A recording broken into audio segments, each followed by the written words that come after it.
If you just let me carry him for you.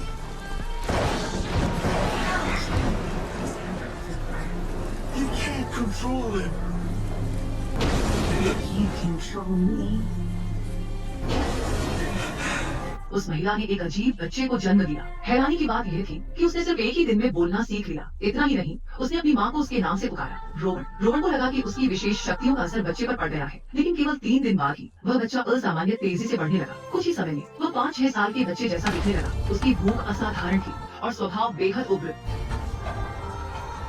Give it to me. Like it if you ask nicely. Can you say please?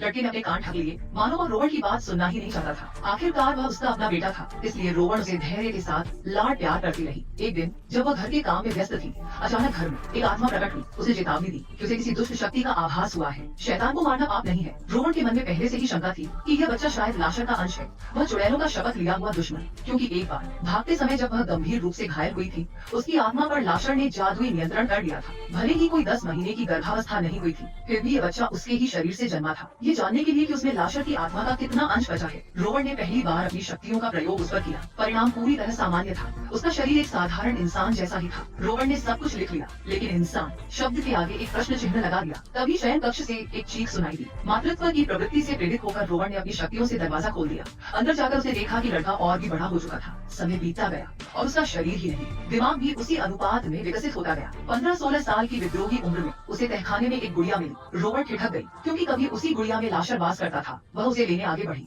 लेकिन लड़के ने अचानक उसे जोर से धक्का दिया। घबराहट में रोहन ने अपनी शक्तियां सक्रिय कर दी। जमीन पर खून देखकर उसे तुरंत एहसास हुआ कि उससे बड़ी गलती हो गई है। रोहन को एक हिंसक बच्चे से निपटने का कोई अनुभव नहीं था, इसलिए उसने अस्थायी रूप से उसे अपने बुजुर्गों की देखरेख में छोड़ दिया और अस्पताल काम पर चली गई। उसने लड़के के खून से सना गिलास जांच के लिए भेज दिया, ताकि कोई असामान्यता पता चल सके। रिपोर्ट का इंतजार करते हुए उसकी नजर एक वार्ड में भर्ती एक छोटी लड़की पर पड़ी।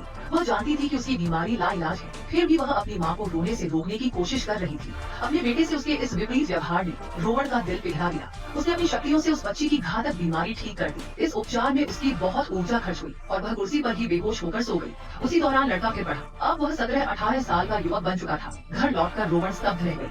उसने उसे गले लगाने की कोशिश की, लेकिन लड़के ने अचानक उसे चूम लिया। नहीं, रोहन ने तुरंत उसे रोक दिया। अब वे लगभग एक ही उम्र के दिख रहे थे। भले ही वे माँ बेटे थे, पर कुछ तरह की निकटता अब अनुचित थी। खुद को ठुकराया हुआ महसूस करते हुए वह खिड़की की ओर चला गया। उसे दूर से हल्की सी हंसी सुनाई दी। रोहन की नजर बचाकर वह चुपके से घर से निकल गया और एक बार में जा पहुंचा जहां पार्टी चल रही थी। सामने के उन्मुक्त माहौल को देखकर उसे एक ऐसी खुशबू महसूस हुई जो बिल्कुल उसकी माँ जैसी थी। उस रात कुछ असाधारण होने वाला था।